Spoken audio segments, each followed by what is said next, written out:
Welcome back to the Berg podcast. Thanks for joining us today. With me today is Dan. Hey, everybody. And Ford. Hey, how's it going?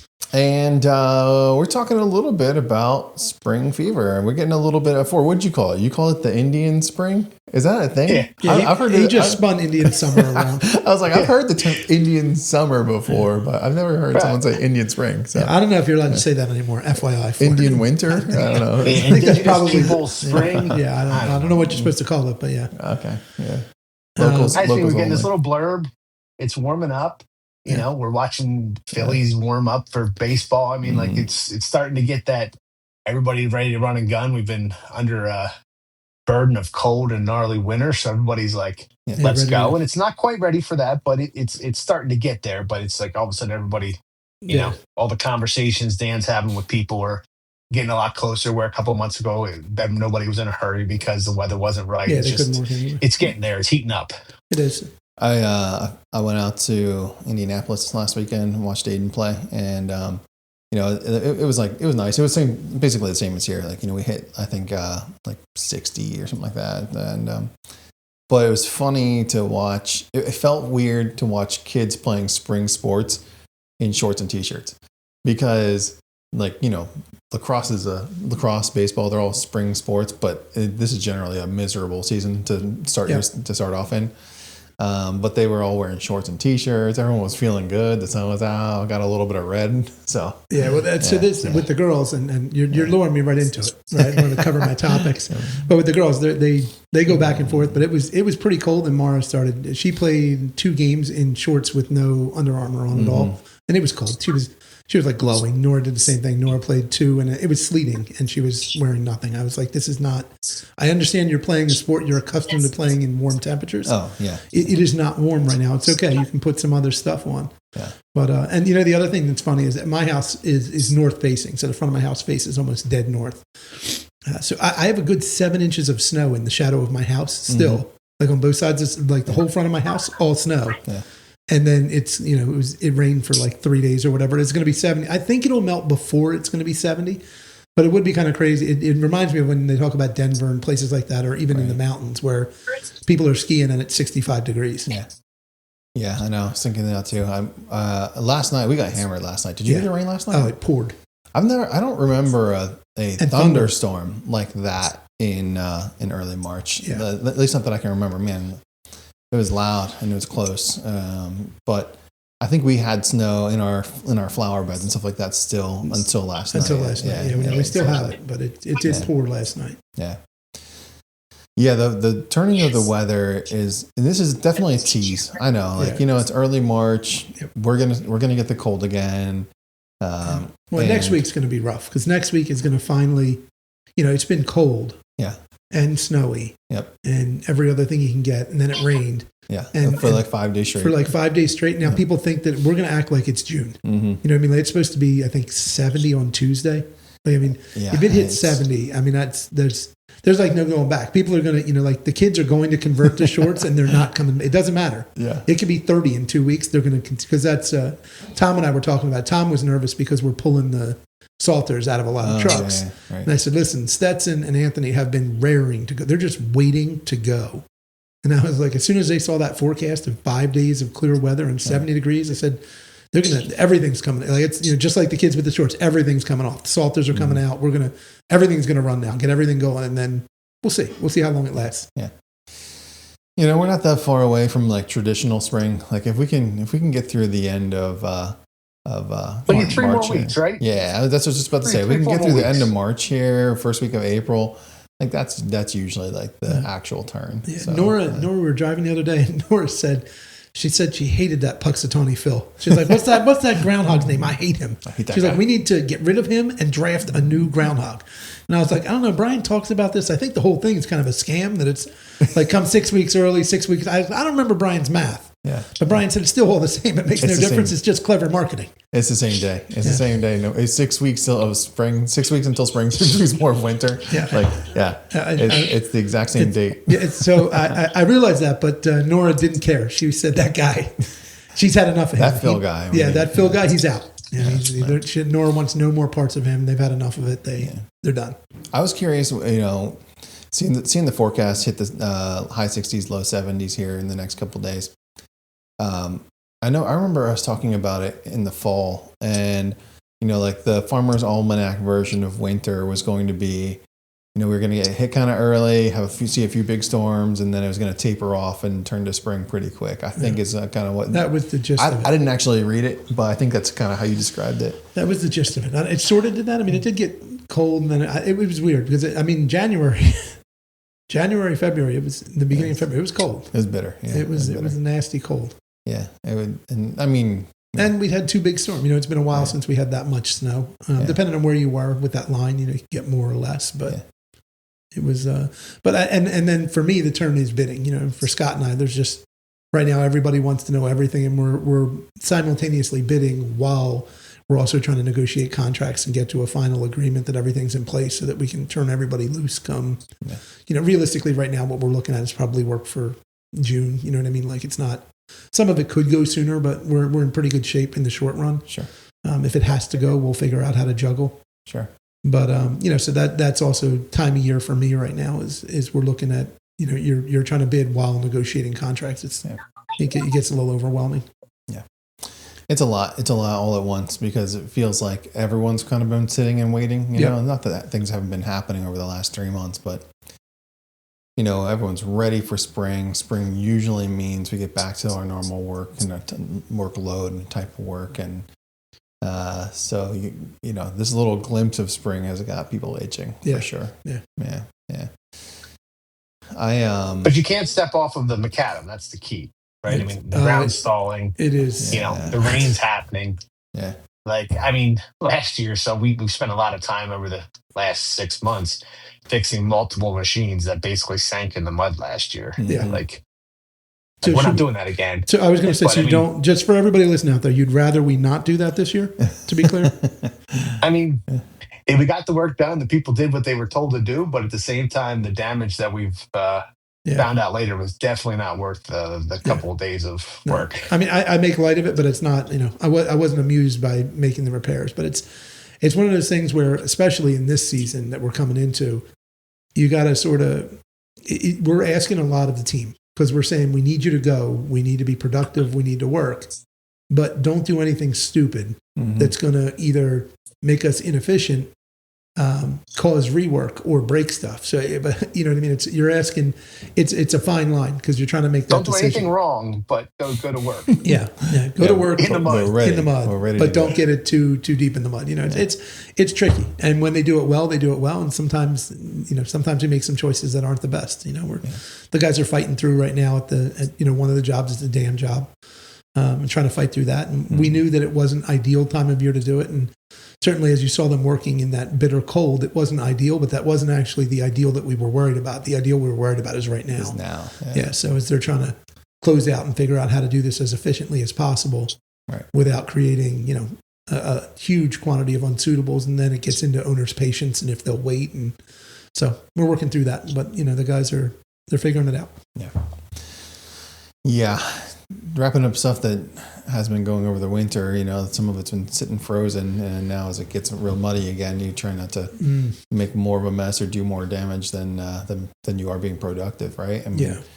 Like a big piece of that's got to be like, some of this is like we're trying to wrap stuff up, not extend or create work. And and there's been so many people that have come, that I've heard talking about it, and they're like, "Well, the snow's finally gone," and I'm like, "Yeah, but." The snow didn't evaporate. No. Right? It melted and then the ground thawed. So you have more water in the ground than you realize. And now it's going to rain. I was like, this is, the assumption is that the air temperature suggests that you should work. And that's sort of what we're hitting at with the early spring or Indian spring or whatever we want to call it. But whatever that term is, but is that it warms up and you feel like you should be able to do it. But it's in a vacuum because if you step out on the ground, you'll realize real quick you can't actually work effectively in that scenario. And one of the things, I was down at one of our jobs in southern Chester County, and they were doing I don't know how the site was this dry. I know it's hilly. I know there's runoff. There's a creek there. But their management of the stormwater runoff has been really effective, that it is not a muddy mess. Now, they warned me, they were like, if you're going to walk off that stone, you better put on your muck boots because it's muddy. But the look of it is okay, which usually suggests if you can just get out of the weather and get a little bit of sun, it'll dry out. It's when you see the sites that are rutted up and there's mud stacked up, like that's, we've had situations where we had to rip frost and it doesn't come apart for months. Yeah, it's messy. This is our favorite pettibone season, isn't it? Oh, yes. I forget who I was talking to but I was having a conversation. That's exactly what I said to him. I was, I don't remember who I was talking to, but I said, well, it would be a lot easier if you just keep your lulls out of our site. And I was like, because you do more damage with those lulls than anybody else does, because it's, I don't remember who I was talking to, but they had said like they were ready to go. And I was like, but not unless you got a different machine. Yeah. Please don't. That lull shows up. We're going to be 3 weeks behind where we are today. Those things make the best struts, deepest, because they're narrow tires. Yeah, I don't know who thought the narrow tires were a good idea. Tall, narrow tires. Plenty of room to sink. Yeah. Yeah. 18 inches deep, and they're there till you get rid of them. Yep. Yeah. Yeah, because think about how deep you have to cut out to get rid of them. Right. That's a lot of unsuitable when you're making 18-inch ruts. Yeah. I don't know who thought that was a good idea. Brutal. I was looking at my little basin in the with all this rain and snow melt off. Over there? Oh my gosh, it is a disaster right now. You can't even tell there was supposed to be grass there. I was like, man, between the snow melting and all that rain we had over the last few days, it's not like anything's back there to tear it up. It is looking bad. I'm not I'm ready for the warm weather, but I'm not looking forward to my own little projects that have to happen as the weather turns nice here. Although I do remember, this is a fun time to be a kid. Mm-hmm. This time of year, and you start to whether it's a BMX bike or a mountain bike or a dirt bike or a quad or whatever it is, that you can make a heck of a mess for it right now. I mean, you can throw some mud everywhere you want to go. A little dune buggy action. Yeah. Yeah.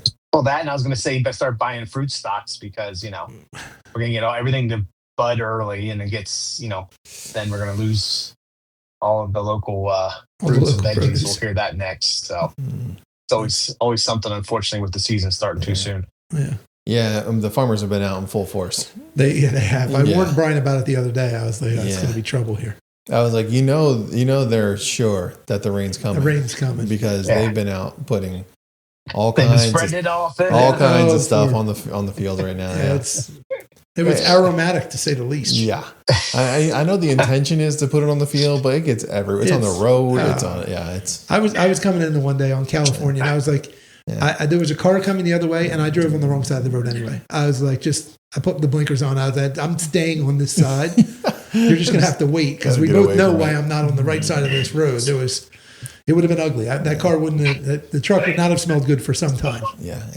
You get that stuck in your air vents. And it doesn't get out. It's not coming back out. No, I know. Yeah. Yeah, it's rough. That's for sure. Yeah. Lancaster County. Yeah. Well, and I was thinking about that. This is always like a summer debate, right? Like, what did it get cold enough over the winter to kill some of the bugs and some of the disease and stuff like that, so that the crops can be, more productive? But it feels like it goes both ways. I mean, I don't farm, so I don't know this, but it feels like when we've got real cold winters, then maybe some of the bugs and the disease aren't there, but the crops start later, and then when it's not cold, all the bugs and disease stick around, so it impacts the crops. It doesn't seem to be a win for them. I mean, if farming is a tough way to make a living, for sure. Yeah, it is different here. What's different here for it, honestly, is. And maybe I just don't remember it, but I mean, I grew up in farm country in Jersey, and they spread horse manure all the time.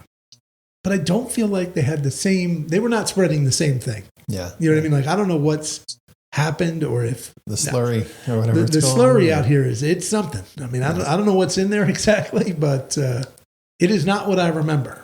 Yeah, I don't think it's horse. Yeah, I know that. Yeah, I know that. I don't know what combination of animals that is. I hope it's effective.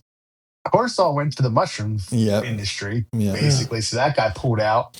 And because they have to trap so much more, I think before it was probably just the more solid stuff. And now they have to trap everything because of saving the Chesapeake Bay. So it becomes a whole different... it's a whole different thing.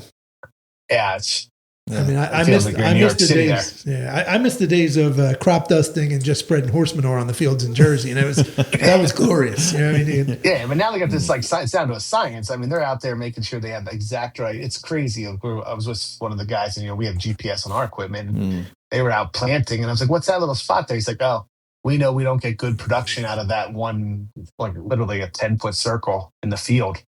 So he said, "We don't waste seed there because it won't grow." Yeah, that's interesting. You'd think they'd like spend a little time investigating why. Like, is there just a giant rock there? Like, they might know why. Yeah. Oh wait, this isn't Jersey. I'm sorry. There's something there they don't want to dig up. Yeah, there's something in Jersey you tend not to dig for. You know what I mean? Don't go looking for trouble. Yeah, don't look. Yeah. No, if you dig in the dark, make sure you don't see what comes up out of there. Yeah. You can. What was that movie? You could fit 3 or 4 bodies in the back of a Lincoln Town Car. So, Brian, where are you going to go from there? I don't even know. I don't even know. I was like trying to say, thank you for joining us. Thanks for joining us. No, but it's we talked about it before we started, right? And it's funny because what we really want to talk about is jobs going, right? And that's one of the ironies is the same thing that we're cautioning everybody about. We're all itching to do it. You know what I mean? Like every one of us in whatever our responsibility is. Right. Wants to see the trigger pulled and the machine unleashed and let's go now. Let's go work, I know. So that's what's hard is that each of us wants it. And so it's not just holding one person, it's holding everybody, like hold, just wait. It's not yet, do what you can do, but let's not, be foolish. And so you pick up what you can in the meantime, but it's coming. I mean, we're now, we're within 3 weeks, like we said when we started. We're within 3 weeks. By the 1st of April, I feel like we're going to be in good shape. And then you wonder how wet the spring will be, how much it's going to impact you till you can get to like May or June where you're back to working in your normal conditions until October, November. Yeah. Yeah. And hopefully we don't have a super wet late spring, early summer like we did last year. I mean, that kind of that put a damper on everybody. Yeah. And hopefully it's not the new norm, right? The new the tropical weather pattern of south central, eastern Pennsylvania. Yeah. But no, for sure. It feels like we're like in a little bit of a holding pattern, which is weird because we're going to get tempted here with the warm weather. Yep. It's going to feel like... we're going to get more than tempted, right? We're going to go next week. Yeah. Next week we're going. Then it's just a question of what happens. And what happens after Try to get to second base before we get hung up. That's what we got to do. It's got to be a sprint here. You got to get through these the good days so that if there's bad days behind it, it doesn't mess you up. It doesn't mess you up as bad. Yeah, exactly. So that's what we're aiming for. Hopefully the guys can get it done, and we'll know next week when we talk. Yeah, exactly. Well, we'll have a better idea when we post the next episode. Yeah. Did it work? All right. That's probably a good place to wrap it up. Thanks for joining us today, folks. Hopefully you got something from this, and hopefully wherever you're at, the weather's turning warm too.